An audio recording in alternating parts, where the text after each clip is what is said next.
Hey guys, what is up? In today's video, I'll show you how to fix VaynerMinus minus 92 in League of Legends. So the first thing you want to do is right click on taskbar, go to task manager, go to processes, type in here, Riot, till you find Riot Vanguard. You want to close it out, press delete.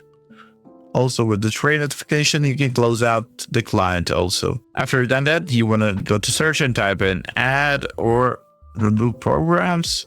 It will open this window. You want to click on here, search apps, and type in Riot to find Riot Vanguard. Click on three dots, click on install, click on install again, click yes.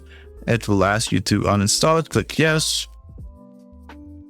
Now after the Riot Vanguard has been uninstalled, you want to close this out. You want to relaunch Riot Client.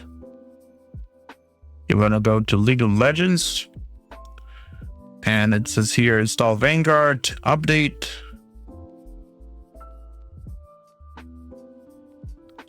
And the update will install Riot Vanguard.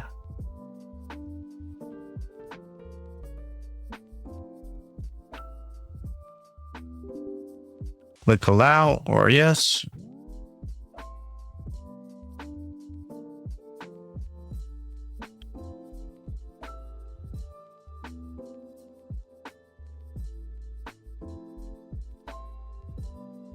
After it's done, it says here, your game requires a system restart to play, but don't restart it just yet. The last thing you want to do is go to search, type in run.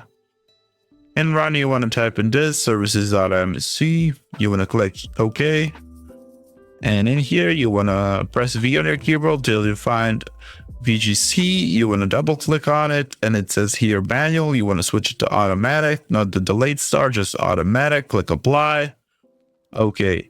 And now you want to close this out. And the last thing is you go to system configuration. Services, click hide all Microsoft services, scroll all the way down till you find VGC. You want to untick it and tick it back again, click apply. Okay, and it will ask you to restart your PC, and now after you restart your PC, your game should work fine. That's it for this video. That's how you fix VaynerMinus minus 92 in League of Legends. Subscribe if you want to join the giveaway, like, comment. See you guys in the next one. Bye bye.